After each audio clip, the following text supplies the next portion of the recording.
but I did follow up, and she said, I have just the gig for you. And she says, Michelle Obama is coming to Toronto. How would you like to? I'm like, why you lied to me? I thought we were friends. Like, oh, well, I was so blown away, and turned out she wasn't lying. It was real. And I had that amazing opportunity. I think there was over 3,000 people in the audience. And then we had the photo op at the back. I remember passing her in the hallway. And let me tell you, she called me beautiful.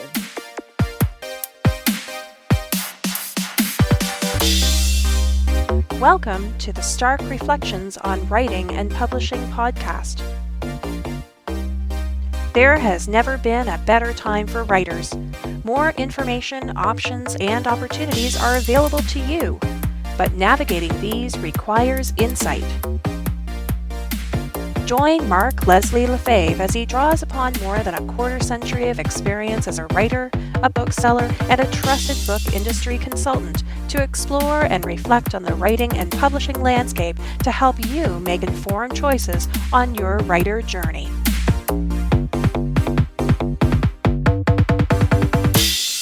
Hello, Reflectives, and welcome to episode 176 of the Stark Reflections on Writing and Publishing podcast. This is your host, Mark Leslie Lefebvre. In this episode, I have an interview with Nadine Williams. Now, Nadine Williams is an avid child reader turned wordsmith turned working artist. She's a storyteller, a writer, a poet, an arts educator, a keynote speaker, a host workshop facilitator, a visual artist, and entrepreneur. Nadine is the author of the books The Culmination of Marriage Between Me and My Pen, Love Rocks, With This Pen I Do Tell, love that title, and Pen on Fire. It was so amazing to get a chance to chat with Nadine, and we talked about so many of her experiences, how she got into writing from the construction industry of all places, and then there's something that I was still just overwhelmed with, fascinated and thrilled about, was getting to do a poetry reading at Michelle Obama's talk in Toronto a few years back. It is an energetic and fun-filled conversation, and I'm so looking forward to sharing that with you, and that's coming up later in this podcast. But first, let's get to a word from this episode's sponsor. This episode is sponsored by Findaway Voices. Findaway Voices is a platform that allows authors to get their audiobooks out into the market, whether you're looking for a narrator or if you have the audiobook yourself and you're looking for distribution into 43 plus retailer and library channels. Look no further than Findaway Voices. In this ad read, I'm going to share from a recent article from the Findaway Voices blog, 7 audiobook trends for authors to watch in 2021. Now, there'll be a link in the show notes at starkreflections.ca to go check that out, but I'm just going to give you the summary of the 7 pointers that you can kind of check out and maybe extrapolate from there. Number 1, audiobooks continue their market rise with 16% growth in sales. That's 8 straight years of double-digit revenue growth. Number 2, more listening. For the 3rd year in a row, more than 50% of audiobook listeners said they're making new time to listen to audiobooks and consuming more books. Number 3, a younger audience that is tech-savvy consume audiobooks frequently. 57% of frequent audiobook listeners are under the age of 45, and that's up 51% in 2019. Number 4, a clear market for shorter audiobooks exists. Interesting. And something I've personally seen, with 43% of audiobook purchasers saying they would buy an audiobook that is 1 to 3 hours long. This is not the norm on Audible, but maybe the norm when you're wide with audio. Number 5, the home remains the place where people listen most often. With the continuing spread of smart speakers, of course, 60% of respondents own a smart speaker and 46% of smart speaker owners have used it to listen to an audiobook, which is up from 31% in 2019. Number 6, the hottest and most popular audiobook genre continues to be mysteries, thrillers, and suspense, with 37% of respondents say they listen to the genre the most. And that's up from 27% in 2018 and 31% in 2019. And number 7, the final, authors are going wide. ACX has changed its policies regarding exclusivity. Now is the time to go wide and reach more listeners and sell more books than ever before. And you can learn more about how you can leverage Findaway Voices as an author over at starkreflections.ca/findaway. And now for some comments from recent episodes. On Twitter, Georgia Rose at Georgia Rose Books shared, "Thanks for sharing episode 175 of Stark Reflections. Just listened, and scribe count is a fabulous surprise to come across in this new year. I set it up while listening to the podcast. Easy peasy. Fab pricing too. Thank you, Philippa A. Werner." Thank you for sharing that, Georgia. I'm so glad that you found it as easy as I found it, and I was so glad that I had a chance to bring Philippa on the podcast to share the excitement of scribe count with listeners. So thanks, Georgia. Now, Maddie Dalrymple, at the indie author, says, Mark Leslie Lefebvre advises authors to spend time as readers on the platforms they'd like to reach. The first stop to Going Wide for the Win on episode 63 of the Indie Author podcast. She's talking about the recent guest appearance I had on the Indie Author podcast, of course. A little bit of controversy, which I talked about in the last episode, where I said you can't call yourself an indie author if you're a corporate writer who's exclusive to a single retailer. And I still kind of stand by that, because you are limiting yourself to a single location that controls your destiny instead of you controlling your destiny. Now, there's another comment, and this one comes from patron Sherry Dector-Hurst, and it is related to, and I'm going to pause to say thank you to all my wonderful, awesome patrons. Thanks for supporting this podcast over at patreon.com/Stark Reflections, where for as little as $1, $3, or $5 a month, you can gain access to additional bonus episodes of the podcast, such as the one that Sherry's referring to, where I do reflections on other podcasts. And you also get access to other material that I make available to patrons, and you can check that out. So thank you so much to all my patrons. Now, Sherry's comment is referring to an episode I released actually earlier today on Thursday, February 4th, as I'm recording this. And it was a reflection on Sasha Black's podcast, the Rebel Author podcast. And so you'll probably get an inkling of what I was talking about from Sherry's comment. Sherry said, "Hi, Mark. I too listened to Sasha's podcast and enjoyed it very much." And she says 2 things. In terms of reaching out, I write historical fiction and frequently come across academic lectures, amateur historians, alumni and activists in educational institutions and police, military services, and others on YouTube, Facebook posts, footnotes, and other reference material, etc., by people passionate about a bit of arcane research that I need for my novels. I frequently say, what the heck, all they can do is say no, and send them an email asking questions, and I usually get great responses. People are amazingly generous, and I've been able to form good connections with a very diverse community. My second reflection is a motto I've followed all my life that has led to some amazing connections. Never check a generous impulse. Talk about karma. This has always been positive, and even though it may take surprising turns, the boomerang always comes back. Wow. Sherry, thank you so much for sharing that reflection. I love when listeners and patrons share reflections, and I just had to share that reflection with listeners because I think it's really, really pertinent and obviously related to, go listen to Sasha's episode. Sasha Black, who has been a guest on the podcast, and of course the only other person to host the Stark Reflections podcast when the rebel that she is, she took over my podcast. Yeah, that's cool. I love to hear reflections that you guys have. So you can leave your reflections, your comments over at starkreflections.ca in the comment section for any episode. You can @ me on Twitter, of course, obviously leaving those comments.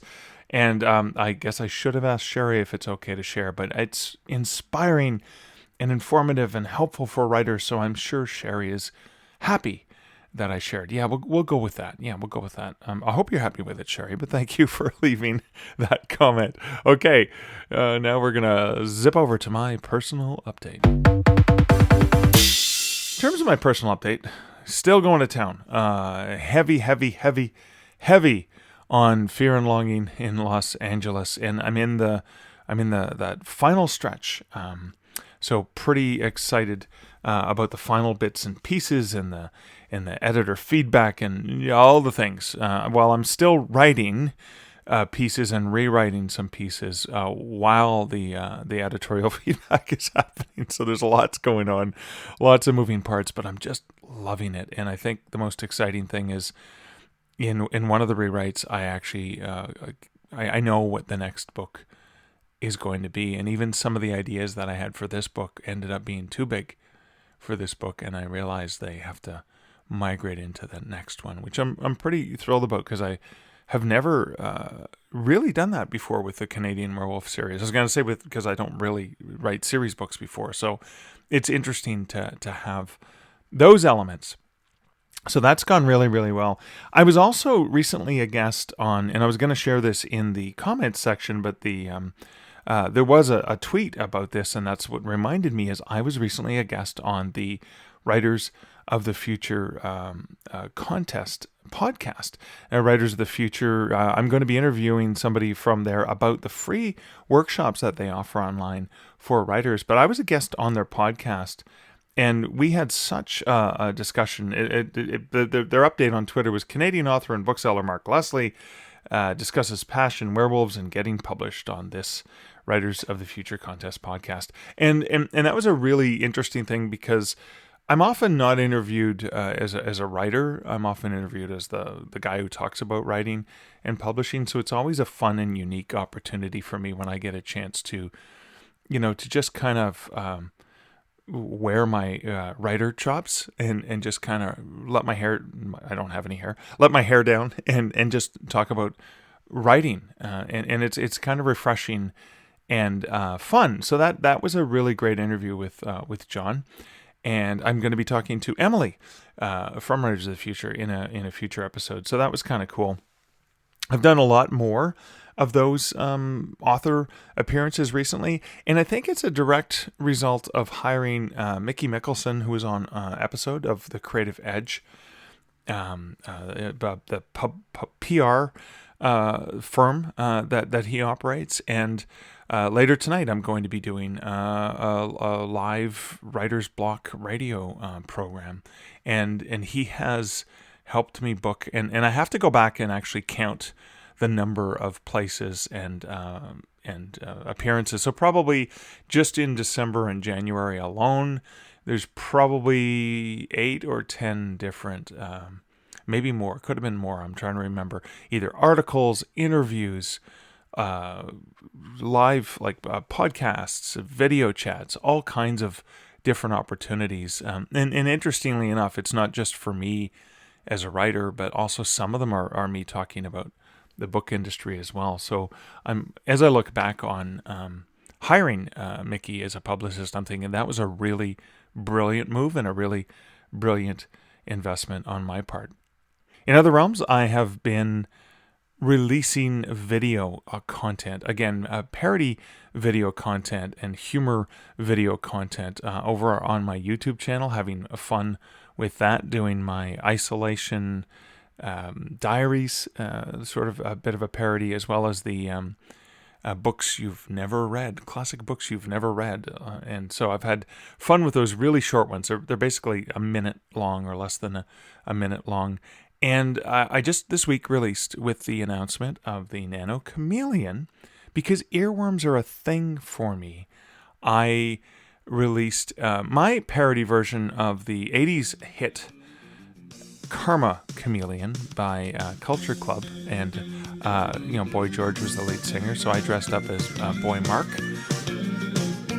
There's a little reptile I heard of today, the smallest adult male of vertebrates. I'm amazed it's half an inch long, fits on my fingertip, It was discovered in Madagascar. It's no gecko. It's no gecko. Nano, nano, nano, nano, nano chameleon. You are so small. You are so small. Now, Liz still hasn't seen the video to see that I was wearing her house coat, and all kinds of other things. And I was, I had fun. It was really, really fun doing that parody. So that was one of the things that I put out. And again, I'm enjoying the creative process of writing, but also the creative process of so many of those other things that I can do. So that is it for my personal update. Why don't we get right into this wonderful conversation with Nadine Williams. Nadine, welcome to the Stark Reflections podcast. Thank you so much for having me today. Oh, it's really great to get you on the show. Before we begin, let's share with my listeners a little bit about your background as a professional speaker, as a poet, as an author, and all of the things that you do to share and inspire to the universe. Absolutely. It is something that I stumbled upon. I never set out to be anyone's speaker or poet or author. I was minding my own business and I stumbled upon it. I stumbled upon it when life threw me some curveballs. So writing became therapy, right? So a lot of people can attest to that. I would scribble my thoughts, my fears, my feelings, but I was very much the introvert. So everything I wrote, pretty much, I would share it. I had all sorts of folks in my inner circle that would listen to my ramblings on. And they kept saying, one thing that kept reverberating throughout the years is, Nadine, you're so talented. You got to do something with that. And so I had a whole bunch of scribblings all over. I never even really took that to heart. I was just doing I was doing my career, my family. I was going about life. And then one day I had to shift careers. I had to slow everything all the way down because of some things that were happening in my personal life. And I found myself as well with some extra money from an entrepreneurial endeavor that I embarked upon. And there was an article. I met a gentleman at a trade show. I was in the construction industry. That's how I started in entrepreneurship. And I met a gentleman at a trade show and, got to talking, the extrovert that I am. It turned out he's a publisher for a magazine. Okay. And White Sands magazine at the time. I don't think it's still in service, but he asked me to write an article. It was titled Building Castles in the Sand, and it was geared to those folks who can afford a home down in the tropics. And so I spoke to that. And when the article came out that year on 2 pages, I was completely blown away. And then the feedback from it, he kept saying, oh, you got to write a book. And now, mind you, I'd been hearing that throughout the years, right, from other folks that would read my writing. So I'm like, well, how do you go about that? And he gave me some guidance, and I was off to the races. I self-published The Culmination of Marriage Between Me and My Pen. So the idea is that we were building this relationship over the years, and the book was the culmination of the marriage. It was a marriage, right? And that's where it all started. And that was 2008. And I've not looked back since. That's I love that. The marriage between you and your pen, and the book was the baby. Yeah. So let's talk a little bit about that. So I want to go back. So that article, the first thing that you had published was a nonfiction piece that was sort of solicited. So an editor said, hey, I'd love for you to write that. Right. And that was the spark of, instead of just sharing your work with others that you knew in your circles, this was sharing it to a much broader audience. Most definitely. And that kind of was the clincher towards that? That was definitely the catalyst, for sure. Wow. Can you talk a little bit about the marriage to the pen? What does that mean? At the time, I had no idea, except I was thinking it was that I had all these scribblings, and then putting them together in the book was a culmination of that work. And then marrying the pen, that commitment to writing. But looking back, I think it might have a little bit to do as well with the demise of a marriage that I was coming out of. So I think, like looking back in reflection, and this is just in recent years, I look back and I say, maybe that had a little bit to do with it, because those first books I wrote was a whole lot of therapy, let me tell you. But I gained a whole lot of fans as well, because so many people could identify with the things I was writing about. I had no filter. I laid it all out there, and I really wish I could go back and capture a little bit. I've grown some layers of filters, let me tell you, but sometimes I really wish courage would pay me a visit so I could visit my old self, where I was so open. Wow. Well, I think people appreciate that when they realize that you're bleeding through your pen, right? Yes, You're sharing it right onto the page. Um, absolutely. Tears to ink is what I call it. oh, I love that. Tears to ink. That's really great. So very memoir-esque then? Is that, would you Yes, say? very much, Okay. And how, but in a and poetic form. and then so for the lessons that you're sharing of the things you learned, obviously the triumphs, the tragedies, the mistakes, the great things that happened, how did that translate into speaking, or were you speaking prior to that? I was not speaking prior to that. I mean, unless you count getting up in church and singing or testifying, because I grew up Okay. very much in church. I would say, no, actually, in my professional life as well, the speaking had started in my professional life. I was supervisor in two different travel insurance firms. And having that leadership role, I had quite the opportunity to speak. And I found as well that I kept getting a lot of positives about my speaking abilities. But I would take it all the way back to childhood, really. Growing up in Really? Jamaica, I did a lot of reading as a child. We grew up very much in the country, very picturesque. We'd frolic in the gullies in the daytime, but come 6, 7 o'clock, because we had no electricity there in the country, unless we wanted to go to bed, we would pop out a book. And so I was a designated reader. So I felt like from my eyes were at my knees, I had an audience. My family would Wow. gather around to hear me read. And so that is truly where it all, if I'm to really take it back, that's where it started. Wow, I love the oral storytelling tradition. So the family, maybe friends, neighbors, close Yes, people that close to you would sit around, and you would be reading stories. absolutely. I've got to ask, are there some that still stick with you that you just Yes. remember the great The experience? Nancy Drew and Hardy Boys stories, though, let me tell you, Oh yeah. those mystery stories really, really, in fact, I have a couple of the books still. Oh wow. Wow, that And is then my amazing. grandfather as well. My grandfather, so I grew up with grandparents. My mom was the first to leave the island, first of 12 siblings.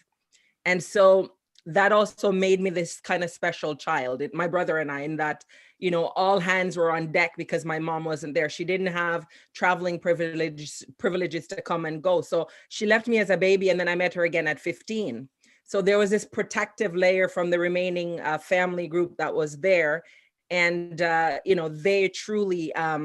they truly molded him. So my grandmother was kind of like the breadwinner in that she would leave the country and travel into the city. She was more the extrovert. My Right. grandfather was more the farmer, and he would take care of the grandbabies kind of thing. And so I remember quite a number of times sitting at his feet on the veranda, and he would tell these stories of his days working on a sugarcane plantation in, it's called the Gray's Inn sugarcane plantation in Jamaica and St. Mary at the time. And those sort of stories. And I think that's what sort of gave me that historical, because I do a lot of work around Black history. I think that is truly where that Black history bit was born, out of the stories my grandfather would tell. Oh wow, that I love that. That's just such a and Very it's funny how it all connects, right? Yes, You are now a storyteller, both with prose, poetry, and obviously oral, yes. for the audiences that you motivate. Now you've spoken at quite a few different significant events. Can you share a few of those, and kind of Oh, maybe how that came to pass? oh, absolutely. The most significant, I would say, is opening for Mrs. Obama. She came here in 2017. I know, Wow. like I know, and that's I'm something so jealous. I stumbled upon that gig in such a magnificent way. So I had been, like I said, the extrovert in me. I don't write, although I'm writing for myself. I Right. feel like if I love the work, what others add to it is icing. So I share it a lot. And so in the sharing and networking and being so open, I grew very quickly quite the following on Facebook, is where it was at the time. And a couple politicians took a liking to me. And so I got invitations quite a bit. Actually, I think over a 10-year period, I was invited to Queen's Park maybe about 7 different times. And that's 7 Wow. different years for things like Black History Month, Emancipation Day celebrations, that sort of thing. And so I started to grow sort of influential people within my circle, let's say. And then I was invited to an event. I want to say it was the early part of 2017, an event down by the Toronto Stock Exchange, where I met an amazing woman that runs an organization out of Toronto. And just, I don't go to events and sit in a corner. I share, I talk, I network. I say, hey, I'm Nadine Williams. How you doing? And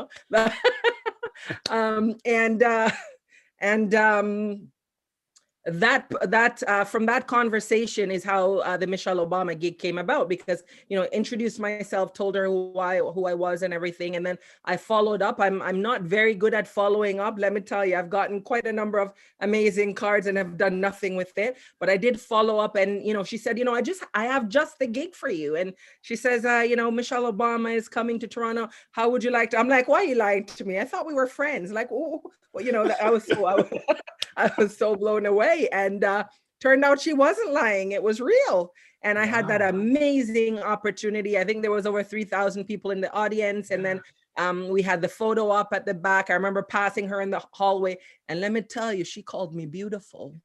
Mm-hmm. Oh my God. When I went to take a picture with her, she says, oh yes, beautiful Nadine. It's something that, something that stays with me for sure.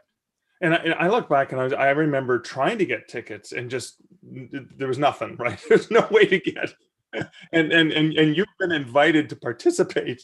When you were there for the Michelle Obama event, right? What did you do? So I read a poem called Us Women. Okay. That poem actually was my Black History Month poem, originally called Us Africans. And so I tweaked it. This was around. It might have been around 2009. That was around my 2009, 2010 Black History Month poem. But, International Women's Day follows Black History Month. Yeah. And so, as you know, poetry is one of these things that celebrates different events, right? So whether it's International Women's Day, whether it's Emancipation Day, whether it's Black History Month, that sort of thing, Father's Day, Mother's Day, you get the idea. So International Women's Day, I just sort of tweaked Us Africans and called it Us Women. And then I tweaked it even further, a line down in there where it says, us women are poets, pharmacists, podiatrists. I say us women are a phenomenal wife to the people's president. And it was already memorized, so it was a very easy thing. There was a glitch at that event, however, because there were two poems that I was to perform. Because at that event, each adult was matched with a youth.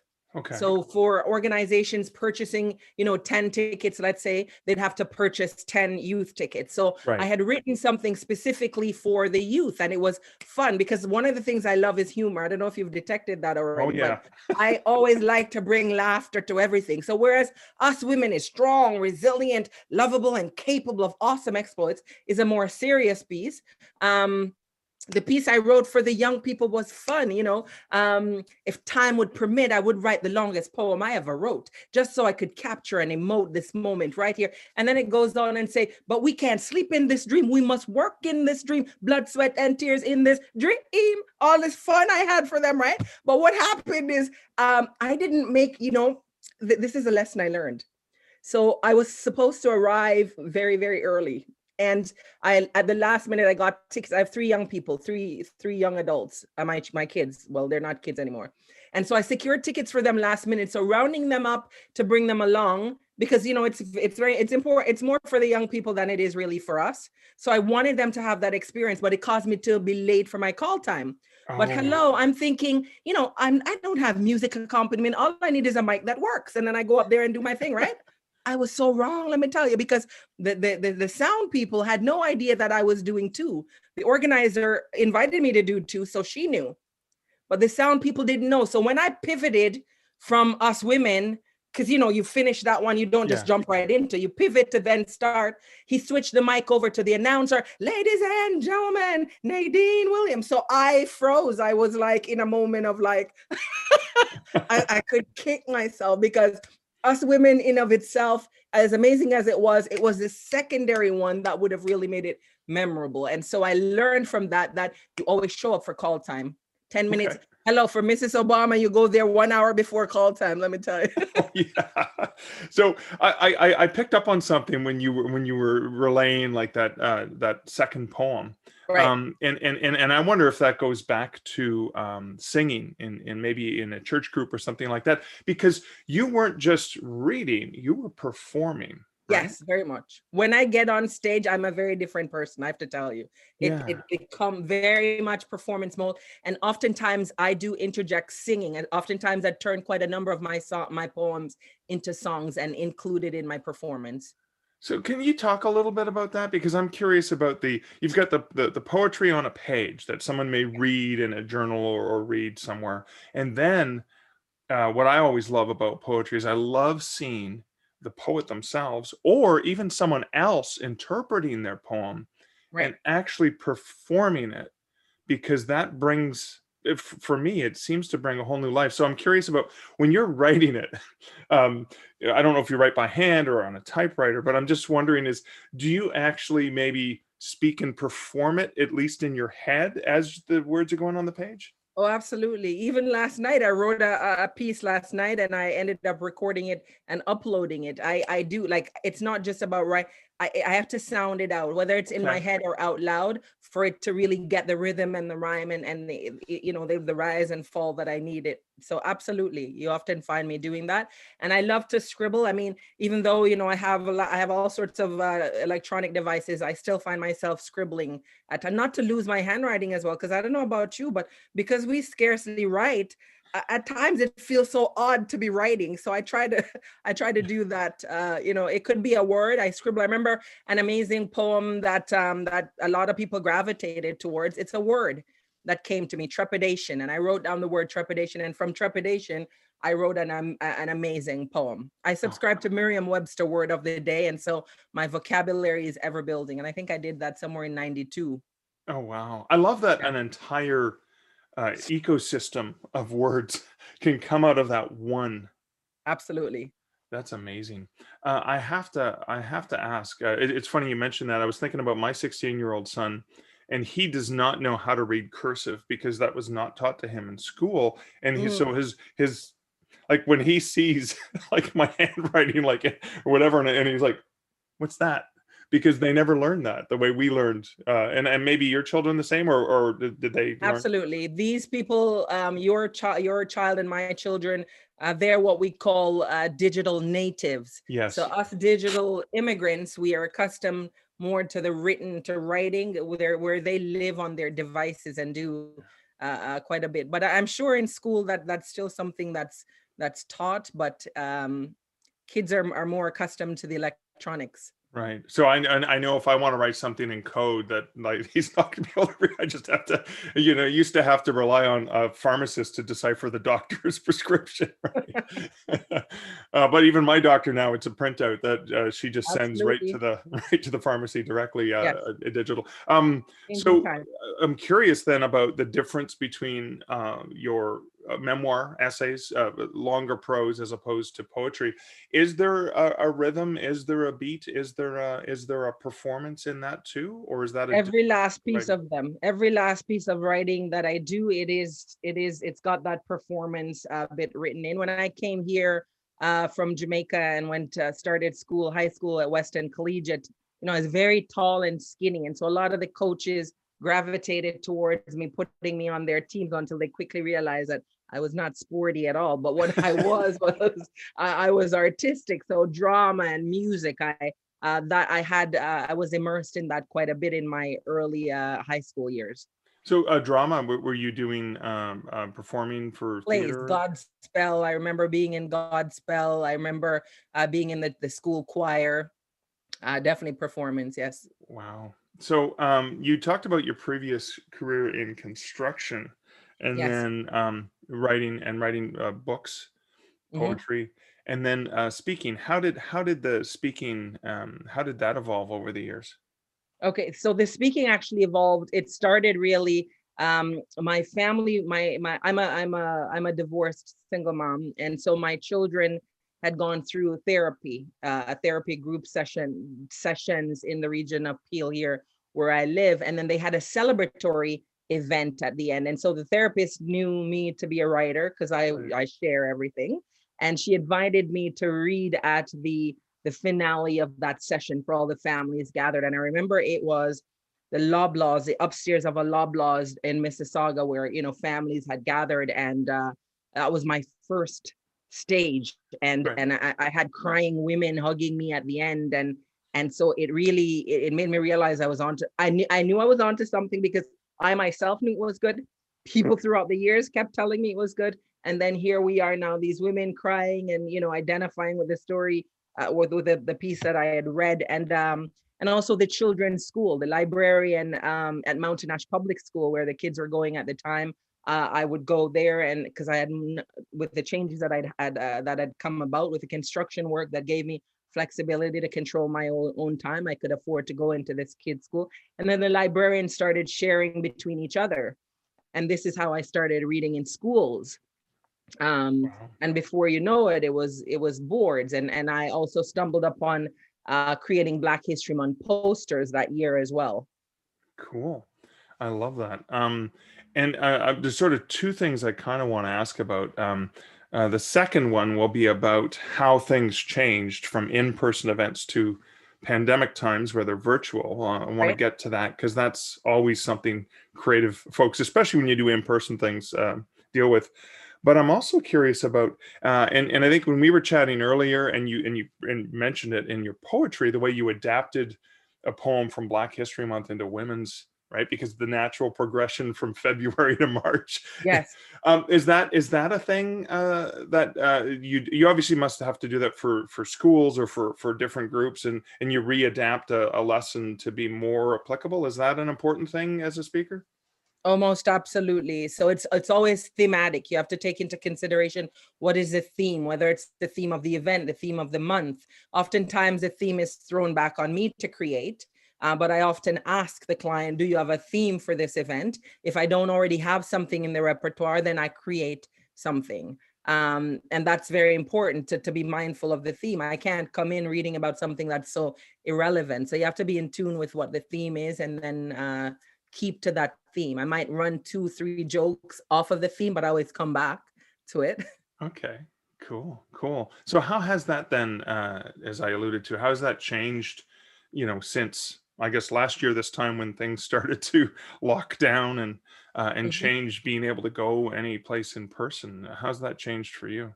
I have to tell you, it was very depressing. I went through different stages of like can't get out of bed, because I had some amazing plans. I had some travel related plans. I was in the middle of an art installation project that had just launched in February. One of them sits now at Union Station in celebration of the International Decade for People of African Descent. Union Station, the city of Vaughan. I just come back from Edmonton. The Edmonton School Board had gotten involved in that. And so I had international travel aspirations with respect to that. And so it really just kind of leveled me on my face for a minute. But what really got me through it is like, you're not special, you're not alone, the whole world is going through this. So this is what I kept telling myself, and that really kind of pulled me out of myself. And then being a creative, the brain's forever going, okay, what next? How can I turn this around? How can I pivot? That's a word that people are using a lot.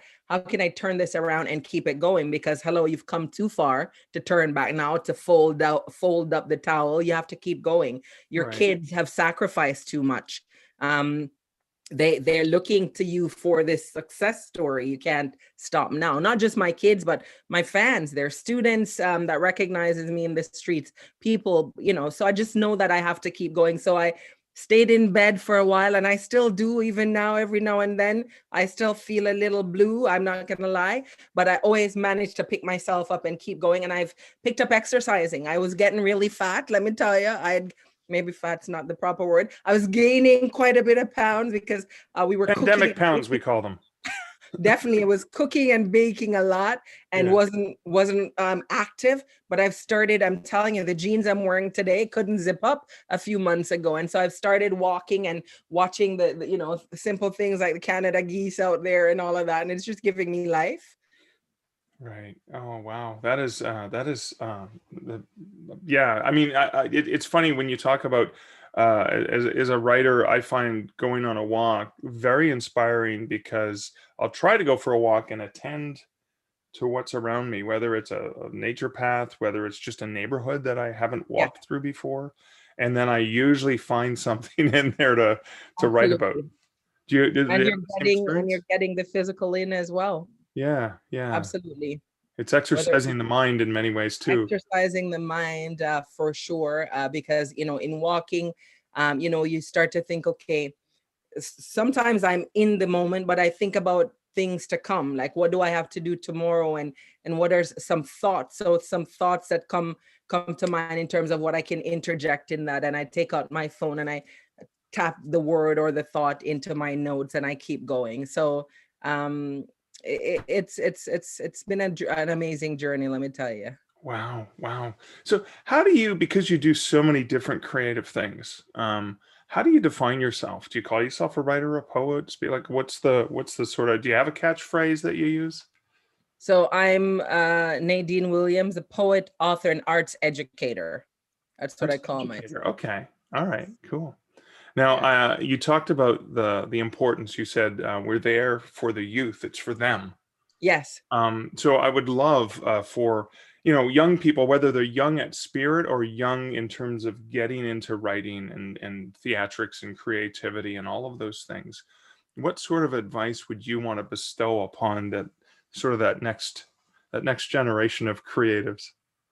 I would say if it is writing, just start. People will say, I want to publish a book. Just start writing, and sort of go with the natural flow of where that takes you. If you don't start, you never know where you can go, right? So you definitely need to start. And of course, if it's not writing, if it's photography, I mean, even when I go out there walking, I'm taking pictures of the sunset. So I do photography. So whatever the art form, certainly find that creative, the creative expression. Be sure and share it, because the feedback that you get will also help you to know that you're on the right path. Like I mentioned for myself, all of those people telling me, "Oh my God, Nadine, you're so talented. You got to keep going."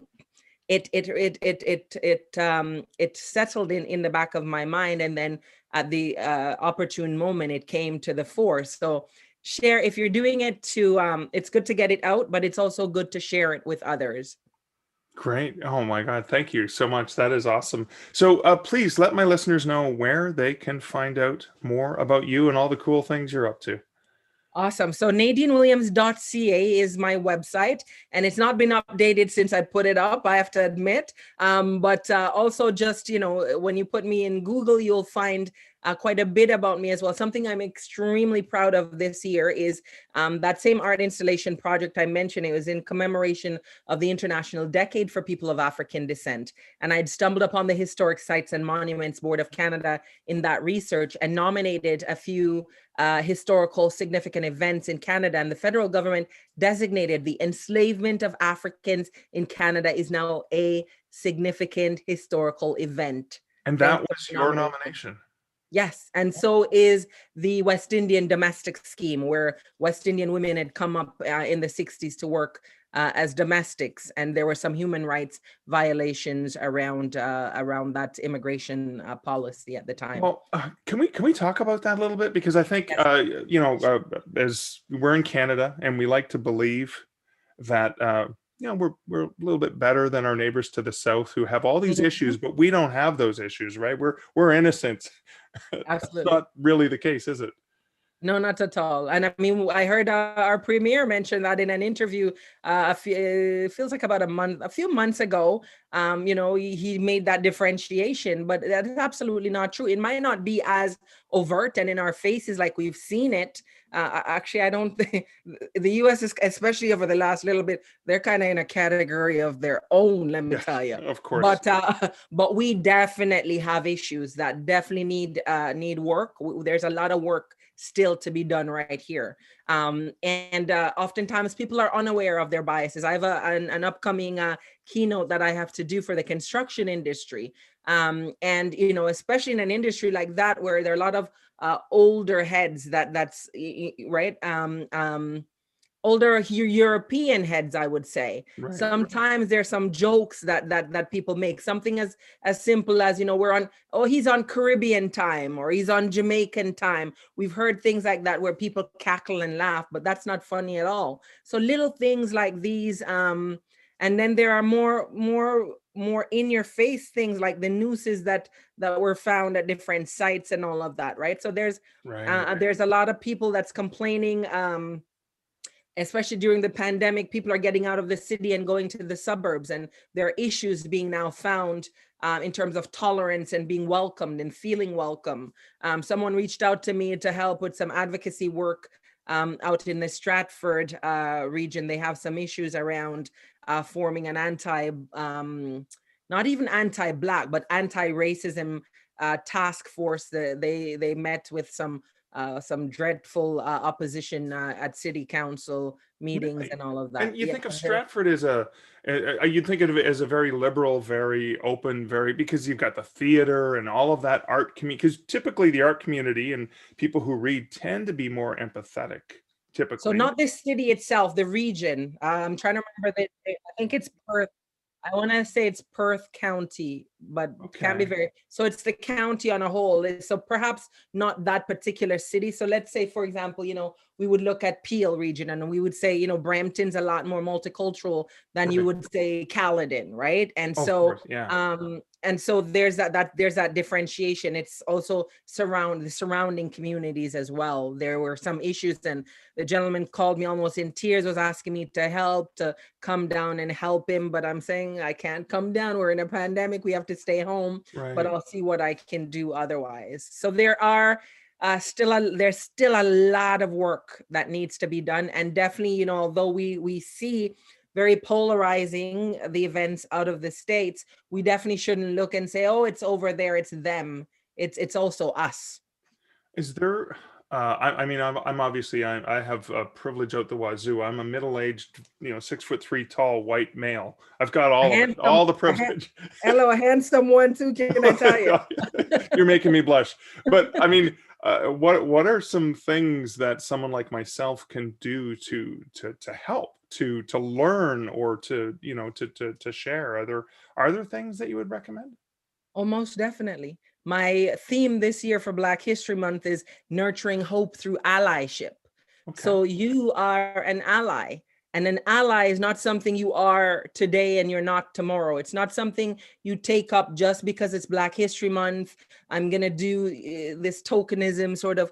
It's something you take on as a life's work. It took us 400 years to get here, and we're not gonna get there tomorrow. It's going to take a lot of heavy lifting, and we need all hands on deck. So it is a matter of educating yourself. It's a matter of, in a lot of these suburban areas or country towns, you don't find a lot of people, African people of African ancestry. And so things like Black History Month in schools, I found a lot that work falls on the lone Black teacher or teachers in the school. And so, taking it up as a white person in your organization to say, hey, it's February, it's Black History Month, or it's Emancipation Day, let us celebrate. So something that has nothing, I wouldn't say it has nothing to do with you, because believe it or not, it is all our history. It has everything to do with all of us. So being an ally in the very true sense of the word. And I have met some amazing allies, especially for this Black History Month, I must tell you, because I got very late on my start. I was immersed, like I said, in my project for the art installation project, and I was going through my woe is me times, right? So I lost quite a bit of time in terms of maximizing my calendar. And when I woke up one January morning and sort of did this to myself, come on, Nadine, wake up, and started to make some calls and emails, I found some allies, and now my calendar is bursting at the seams. So, and this is all due to the work of some allies that's helped me along the way. Wow. And I think one of the things that I got from what you said, which I think is really, really important, is recognizing that this is not a quick fix. This is not something we're going to be, this is something we have to be committed and engaged in for the long haul, right? Absolutely. Long after the hashtags and the trendings, long after that. Right. It's something that you have to take on yourself, right? And looking at the history, immerse yourself in the history. And there's so much resources available now, right? We can't we can't really use ignorance anymore as an excuse. There's so many people. There's the Right. Ontario Black History Society. They put out so much information, about our history here, especially in Ontario. Awesome. I'm hoping you can send me some links that I can include in my show notes on the Most website so definitely. people can check those out. Nadine, thank you so much for spending the time with me today. Thank you. Thank you a lot. I truly enjoyed it. Thank you.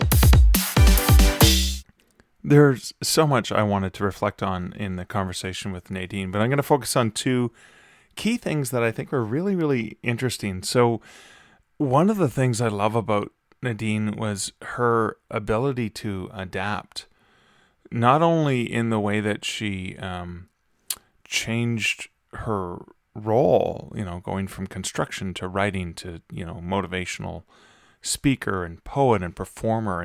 And again, it was a accumulation of so many personal things and so many passions that she has. But that's important. As writers, we're constantly having to adapt and readapt ourselves. But the very specific adaptation I want to get into is when she was talking about the poem that she had originally shared, which was it was called Us Africans, and she did that for Black History Month. At this special Women's Day event, she readapted the poem to us women. And I think that's something that creative people may do, and we may do it subconsciously, but I wanted to point out the huge value of readapting your own work for different purposes, because obviously as a performance poet and artist and speaker, she has to readapt concepts for specific audiences, and obviously she's really good at that. So it's having this token, and this is an important thing as a professional speaker, is having a thing you need to share that's on a theme or a topic, and you have, the core of what you need to provide, entertain, inform, inspire for your audience, depending on what the people who've hired you to do this are looking for.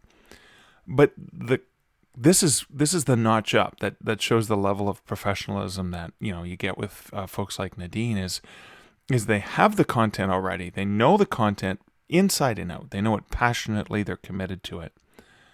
But then they listen and attend to what their audience is doing, to who their listeners are, their readers. So hopefully you're making this connection as a writer and readapting that specifically to make sure that it is poignant to those consumers, to those listeners, to that audience. That's how Us Africans became Us Women. It was very similar themes and motifs that was just tweaking and adjusting to make sure that it would resonate with the audience that was there to hear a specific type of message. So when you think about that in your own creative and writing life, think about the themes or the nuances or the characters or any of those things that you're creating and how it's being presented to your audience. Now, always pausing to think about your audience is critical for writers. When you're sharing a scene, when you're sharing a moment, when you're sharing nonfiction, whatever it is that you're writing, pausing to just remember who you are writing it for. And that's a powerful thing for speakers. It's a powerful thing for writers. And there's obviously different ways that can apply. But think about that in your own creative, in your own writing life.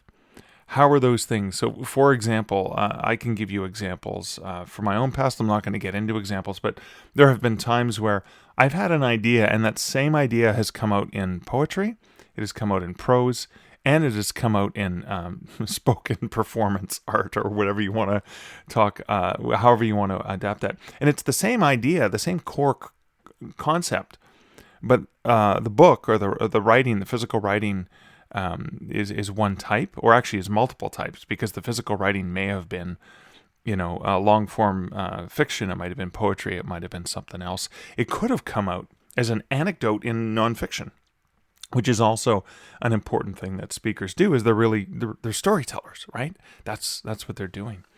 And so I want you to think about that adaptation. And then the other sort of the last thing is sort of the high level of creating your own opportunity. So Nadine is obviously very passionate and involved and taking chances. And this goes back to the reflection at the beginning of the episode that I shared from Sherry, which is kind of the reflection I got from Sasha Black's Rebel Author podcast. And it is that, Nadine makes her own successes by investing. She invests in herself. She invests in the audiences that she knows that are out there, that are just as passionate about the things that she is passionate about. And she finds ways to connect with them. She finds ways to share.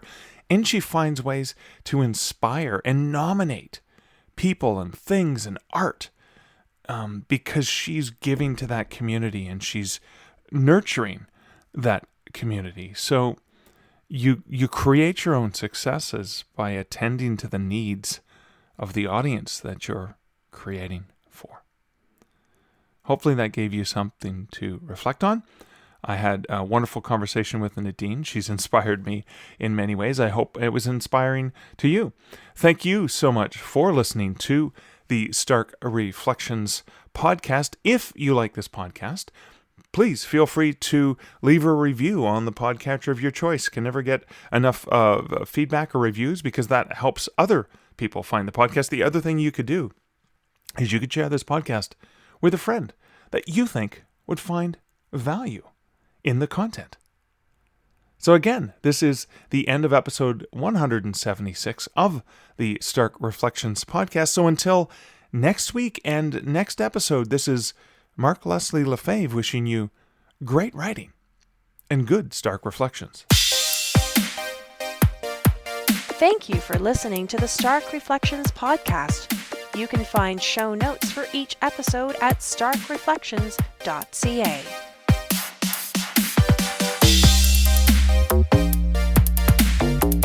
The music for this podcast, Laser Groove, was composed and produced by Kevin MacLeod. Check out more of Kevin's great music at incomptech.com.